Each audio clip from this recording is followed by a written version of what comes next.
Cancer, let's jump right in and see what are the strongest messages and energies surrounding you at this time. Thank you to everyone who has liked, shared, and subscribed to support this channel and support these readings. I'm so gratefully appreciative. Yes, sorry, retrograde. Maybe I shouldn't blame everything on retrograde. Thank you for your support. If you are new to the channel, welcome to Vivacious Box. All right, let's jump in. Strongest messages and readings for Cancer. Please remember there is no timestamp on these readings. If and when the message reaches you, trust that there is something here for you. They're showing me this last little bit and saying, go through those ones too. There we go.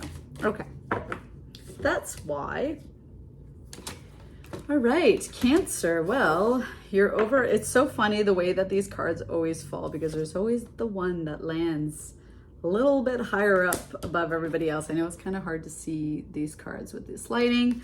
We got the Five of Wands as your overarching energy. This is a card that often represents conflict. But with conflict, I also see this card to be about willpower, right? It's just kind of like being like, yes, this is a challenge. Yes, this is a difficult situation, but where there's a will, there's a way. And you are intuitive, you are clever, you are everything you need to be in this life, Cancer. So let's see what it is that you're dealing with at this time. You got the Four of Wands. You know what? Actually, yes, that's how we're going to break this up. Four of Wands, the Nine of Swords, and the Six of Wands, in the reverse. Okay. What I'm getting with these three here is there's been some overthinking about just, I feel like things were going really well in a situation in your life. You were seeing the foundation building. You were seeing things really kind of coming together and manifesting. The Four of Wands is the 1111 card. But with the Nine of Swords in the middle and the Six of Wands in the reverse on the other side of it, I feel like there's been some sort of a hiccup in this situation where it's you are experiencing that sense of conflict or coming to a head with something with this Five of Wands. There's all of a sudden where there once was this feeling of victory, there's now not victory. But with the Nine of Swords, I keep wanting to say the swords or wands and mixing them up, is remembering that sword energy is not physical things in front of us, whereas the wand energy is, right? Nine of Swords indicates that there are thoughts, like one thought after another, that are kind of building up right now that is causing this anxiety and this overthinking, sleepless night sensation for you. But what's interesting is that surrounding it, you're seeing the physical of the Four of Wands, the Five of Wands, as well as the Six of Wands, which here is in the reverse, but the energy is there nonetheless. So the reality of this situation is you have built a strong foundation. That foundation, think about it this way, right? It's actually funny that I was about to use this as a reference because one of my Cancerian friends is actually an architect, but I was going to use it as the example of when, imagine like, okay, you've bought the land to build this house on, right? The land is perfect. You know exactly what you want your house to look like.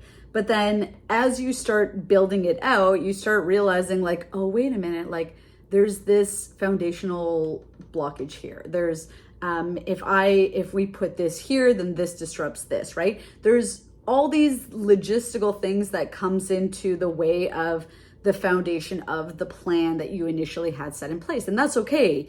This is what the Five of Wands is about. It's about saying like, okay, we got the sturdy foundation here, but we're experiencing some hiccups along the way, and that's okay. How do we get through them?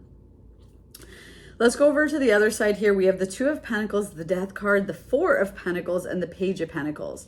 Okay, yeah, so there is a little bit of there is a need for grounding here. Okay, your water energy, maybe taking some time out to go by the water if you're able to. If not, taking a cleansing bath. Sometimes I literally just like take a bath or take a shower and imagine when the water is pouring down you that it is washing away any of that sticky, stubborn energy that's just not really serving you. Okay, you guys are like these emotional sponges that suck up everything, right?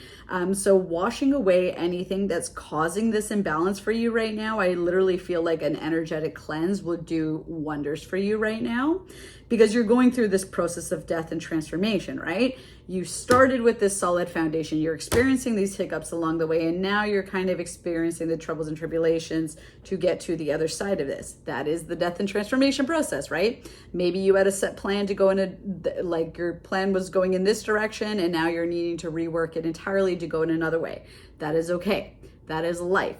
Life is full of unknown variables. I'm an event planner in my career, and I always have this ongoing joke that the plan is or is no plan.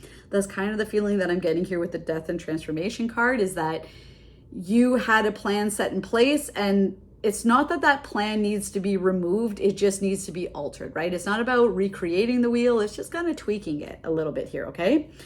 Four of Pentacles. Yeah, because what the Four of Pentacles, that can sometimes be like holding back, reserving yourself a little bit, but I am more so getting that feeling of like, hold on to what you know is working, and let's shake it up a little bit and let go of anything that is not working right now. Okay, there is a need to let go of the things that you know are not working, and then nurturing the things that are working. Page of Pentacles. This is about, I always see the Page of Pentacles as being a little bit of like a reassessment and a reevaluation of the situation. So that's pretty self-explanatory with what we were just talking about here.